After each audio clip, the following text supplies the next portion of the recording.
LIC का नया pension plan जिसका नाम है जीवन धारा 2।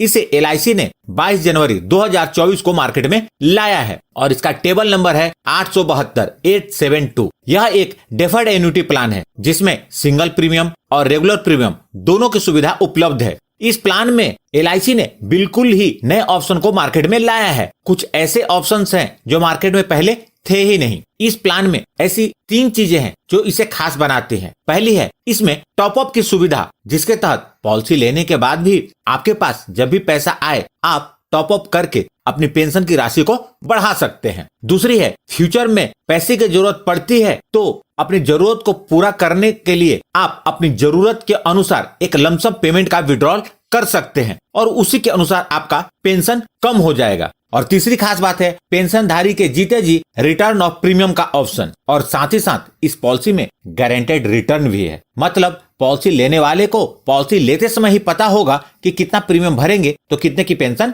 मिलेगी। चूंकि यह एक डेफर्ड एन्युटी प्लान है तो सबसे पहले डेफर्ड एन्युटी का मतलब समझ लीजिए। डेफर्ड का मतलब होता है स्थगित। मतलब आप जब पॉलिसी लेते हैं उसी समय पेंशन नहीं मिलता, पेंशन उसके कुछ साल के बाद मिलता है। जैसे इस पॉलिसी में 1 साल से 15 साल बाद तक पॉलिसी लेने की सुविधा है। पॉलिसी लेने के जितने साल बाद पेंशन शुरू होता है उसको डेफरमेंट पीरियड कहते हैं। एन्युटी को आप सिंपली पेंशन कह सकते हैं। तो आप डेफर्ड एन्युटी प्लान को पॉलिसी लेने के कुछ समय बाद पेंशन शुरू होने वाला प्लान कह सकते हैं। किसी भी पेंशन प्लान के लिए जरूरी होता है उसके ऑप्शंस को समझना। तो चलिए सबसे पहले इस प्लान के अंतर्गत उपलब्ध पेंशन के ऑप्शन के बारे में जानते हैं। इस प्लान में टोटल 11 ऑप्शन है। इनमें से ऑप्शन 1 से लेकर ऑप्शन 9 तक रेगुलर प्रीमियम के ऑप्शन के लिए हैं और इनमें से 1 से लेकर 7 तक सिंगल लाइफ के लिए हैं और 8 और 9 ज्वाइंट लाइफ के लिए हैं। ऑप्शन 10 और ऑप्शन 11 सिंगल प्रीमियम के लिए हैं। इनमें से ऑप्शन 10 सिंगल लाइफ के लिए है और ऑप्शन 11 ज्वाइंट लाइफ के लिए।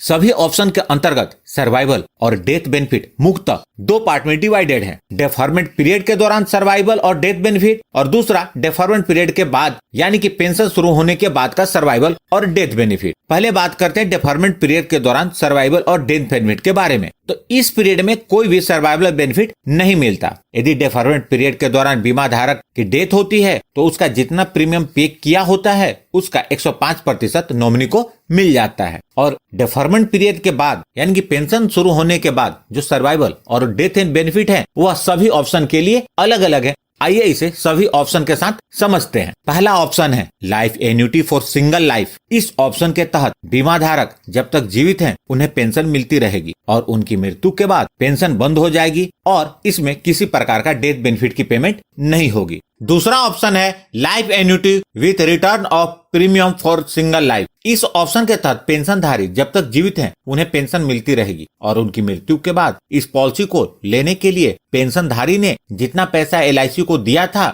नॉमिनी को सारा प्रीमियम का भुगतान हो जाएगा। यहाँ ध्यान रखें सिर्फ बेस प्रीमियम वापस होगा, उसके ऊपर जो टैक्स लगता है यानी कि GST वो वापस नहीं होगा। जो तीसरा ऑप्शन है life annuity with 50% return of premium after attaining age 75 years for single life. इस ऑप्शन के तहत पेंशनधारी जब तक जीवित हैं उन्हें पेंशन मिलती रहेगी और जब पेंशनधारी की उम्र 75 वर्ष पूरी हो जाएगी तो इस पॉलिसी को लेने के लिए पेंशनधारी ने जितना पैसा LIC को दिया था उसका 50% पेंशनधारी को वापस मिल जाएगा। पेंशनधारी की डेथ के केस में डेथ यदि 75 वर्ष पूरे होने के पहले होती है तो नॉमिनी को 100% प्रीमियम वापस होगा। यदि डेथ 75 वर्ष पूरे होने के बाद होती है तो 50% प्रीमियम वापस होगा क्योंकि पेंशनधारी को ऑलरेडी 50% का भुगतान हो चुका होगा। जो चौथा ऑप्शन है annuity option for life annuity with 100% return of premium after attaining age 75 years for single life. इस ऑप्शन के तहत पेंशनधारी जब तक जीवित हैं उन्हें पेंशन मिलती रहेगी और जब पेंशनधारी की उम्र 75 वर्ष पूरी हो जाएगी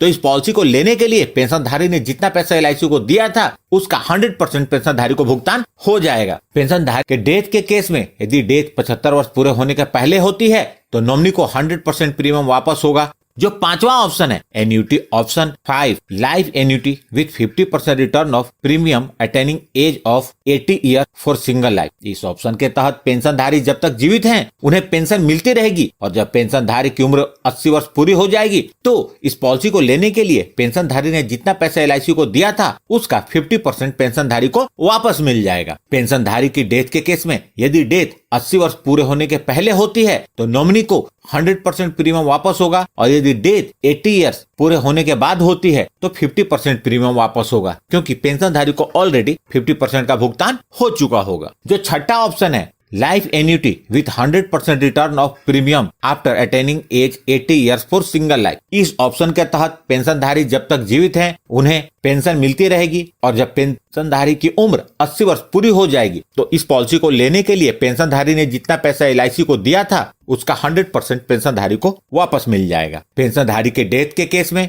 यदि डेथ 80 इयर्स पूरे होने के पहले होती है तो नॉमिनी को 100% प्रीमियम का भुगतान होगा। जो सातवां ऑप्शन है life annuity with 5% return of premium after attaining age 60 years to 95 years for single life. इस ऑप्शन के तहत पेंशनधारी जब तक जीवित हैं उन्हें पेंशन मिलता रहेगा और जब पेंशनधारी की उम्र 76 वर्ष पूरी हो जाएगी तो इस पॉलिसी को लेने के लिए पेंशनधारी ने जितना पैसा एलआईसी को दिया था उसका 5% हर साल वापस मिलेगा और यह पेंशनधारी की उम्र 95 इयर्स पूरे होने तक मिलेगा। पेंशनधारी के डेथ के केस में बीमा धारक को जितना प्रीमियम रिफंड हुआ होगा वो माइनस करके बाकी प्रीमियम का भुगतान हो जाएगा। जो आठवां ऑप्शन है life annuity for joint life, यह ऑप्शन बिल्कुल वन की तरह है। फर्क सिर्फ इतना है कि इसमें ज्वाइंट लाइफ की कवरेज होती है। जब तक दोनों पेंशनधारी में से कोई भी जीवित रहते हैं 100% पेंशन मिलती रहेगी और दोनों की मृत्यु के बाद पेंशन और पॉलिसी दोनों बंद हो जाएगी। जो नौवां ऑप्शन है life annuity with return of premium for joint life, इस ऑप्शन के तहत जब तक दोनों पेंशनधारी जीवित हैं उन्हें 100% पेंशन मिलती रहेगी और दोनों की मृत्यु के बाद इस पॉलिसी को लेने के लिए जो प्रीमियम का भुगतान हुआ था वह नॉमिनी को वापस मिल जाएगा। जो 10वां ऑप्शन है annuity with return of purchase price for single life, यह बिल्कुल ऑप्शन 2 की तरह है। फर्क सिर्फ इतना है कि यह सिंगल प्रीमियम के ऑप्शन के लिए है। इसके अंतर्गत जब तक पेंशनधारी जीवित हैं उन्हें पेंशन मिलेगी, उनकी डेथ के बाद प्रीमियम नॉमिनी को वापस हो जाएगा। जो 11वां ऑप्शन है life annuity with return of purchase price for joint life, ये ऑप्शन भी सिंगल प्रीमियम के लिए है। इस ऑप्शन के अंतर्गत जब तक दोनों पेंशनधारी में से कोई भी जीवित रहता है उसको 100% पेंशन मिलती रहेगी और दोनों की मृत्यु के बाद इस पॉलिसी को लेने के लिए पेंशनधारी ने जितने प्रीमियम का भुगतान किया था वह नॉमिनी को वापस मिल जाएगा। अब जानते हैं इस पॉलिसी को लेने के लिए आवश्यक मापदंड और उसकी शर्तों के बारे में। इस पॉलिसी को लेने के लिए जो मिनिमम एज एट एंट्री है वह 20 ईयर्स है और यह सभी ऑप्शन के लिए सेम है। जो मैक्सिमम एज एट एंट्री है वह अलग अलग ऑप्शन के लिए अलग अलग है, जिसे आप यहाँ देख सकते हैं। जैसे कि ऑप्शन 1, 2, 8, 9, 10 एंड 11 के लिए 80 ईयर्स माइनस डेफरमेंट पीरियड है। डेफरमेंट पीरियड यानी कि पेंशन कितने साल बाद शुरू होनी चाहिए। तो रेगुलर प्रीमियम के लिए मिनिमम डेफरमेंट पीरियड 5 ईयर्स का है और मैक्सिमम डेफरमेंट पीरियड 15 ईयर्स का है। सिंगल प्रीमियम के लिए मिनिमम डेफरमेंट पीरियड 1 ईयर का है और मैक्सिमम डेफरमेंट पीरियड 15 ईयर्स का है। वेस्टिंग एज यानी कि पेंशन मिलना शुरू होने की एज, तो रेगुलर प्रीमियम के लिए यानी कि ऑप्शन 1 से ऑप्शन 9 के लिए मिनिमम वेस्टिंग एज 35 ईयर्स है और सिंगल प्रीमियम के लिए यानी कि ऑप्शन 10 और 11 के लिए मिनिमम वेस्टिंग एज 31 ईयर्स है। मैक्सिमम वेस्टिंग एज अलग अलग ऑप्शन का अलग अलग है, जिसे आप इस टेबल में देख सकते हैं।